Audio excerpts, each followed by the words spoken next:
ओम गुरुभ्यो नमः।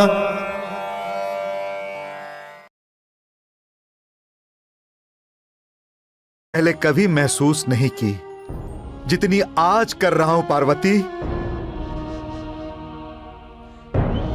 अच्छी भावनाओं की कद्र समाज नहीं करेगा तो कौन करेगा।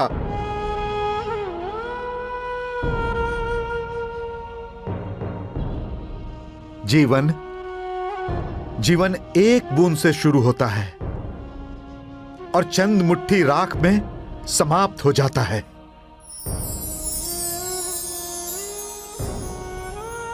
क्या कोई यहां लेकर आया है और क्या यहां से लेकर चला जाएगा?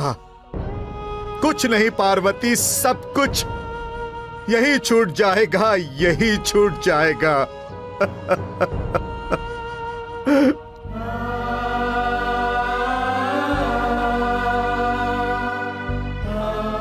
साईं बाबा कहते हैं निराशा में आशा और विश्वास में आस छिपी हुई होती है।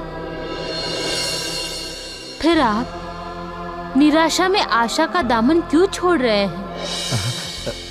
आपके विश्वास में आस छुपी हुई है, आप क्यों नहीं उसे देख रहे हैं?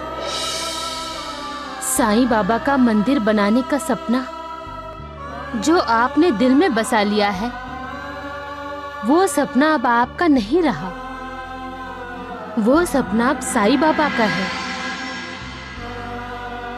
और उसे पूरा करने की जिम्मेदारी भी उनकी है। इंसान दुखी कब होता है, परेशान कब होता है?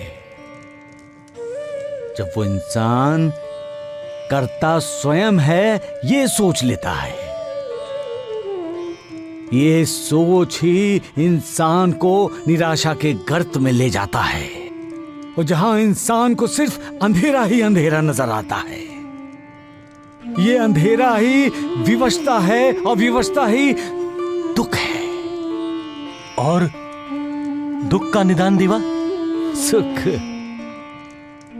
सुख की प्राप्ति ही दुख का निदान है श्यामा। आपकी बातें भी निराली हैं देवा। अरे कभी तो आप कहते हैं कि सुख की प्राप्ति की इच्छा ही दुख की जड़ है, और आज आप कह रहे हैं कि सुख की प्राप्ति दुख का निदान है। पर ऐसा क्यों बाबा? आपकी ये गुड़ बात हमारी समझ में नहीं आई बाबा। हाँ बाबा। आप कहना क्या चाहते हैं देवा? मेरी बात बिल्कुल सत्य है नूरबाजी। इंसान करता होता ही नहीं है, लेकिन इंसान सोचता है वही करता है। जब उसका कर्म सामने आता है तब वो दुखी होता है। सुख और सुख की प्राप्ति तभी होती है जब इंसान इससे ऊपर उठता है। करने वाला और करवाने वाला तो वो ऊपर वाला है। अगर ऊपर वाला चाहे कोई भी सपना पूरा होता है, और यदि मालिक ना चाहे तो इंसान कितना भी जोर लगा दे वो काम पूरा कभी नहीं होगा नूरबाजी। लेकिन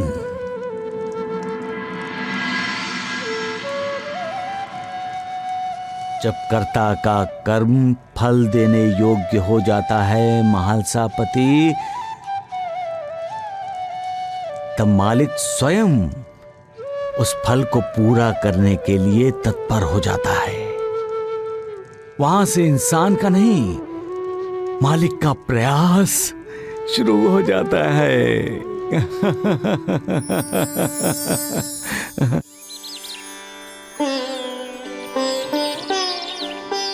बाबा, हम आपके लिए भिक्षा लाए हैं। इसे स्वीकार कीजिए बाबा। बाबा, अब हंस क्यों रहे हैं? बताइए ना बाबा। जो मैं चाहता हूँ उसे देने की चाहत इस गांव में बची नहीं है। बड़ा निर्धन है तुम्हारा गांव। इस गांव में डरपोक निवास करते हैं, कायर निवास करते हैं। ये तो हमारा अपमान है। इस गांव का अपमान है।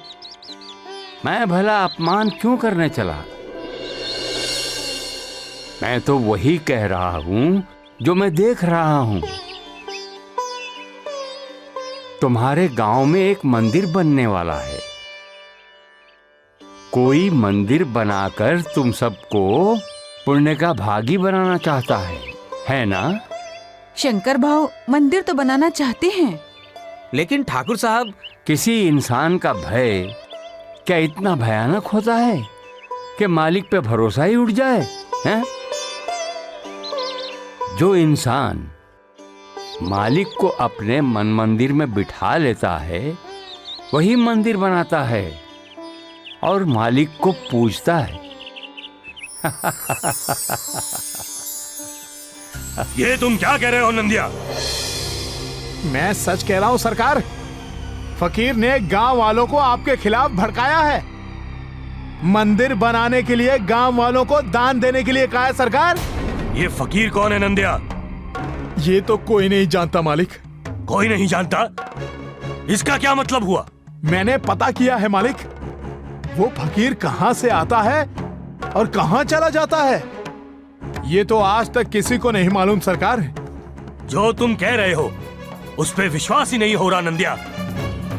और न कभी तुम्हें विश्वास होगा। आखिर उस फकीर का साईं बाबा के मंदिर के साथ में क्या लेना देना है? लेना देना है। क्या लेना देना है वो तुम नहीं समझोगे। मैं समझना चाहता हूँ, मैं जानना चाहता हूँ ये फकीर है कौन? मंदिर बनाने के पीछे क्या है उसकी मंशा? यदि हम मंशा के पीछे पड़े रहेंगे तो बहुत देर हो जाएगी सरकार।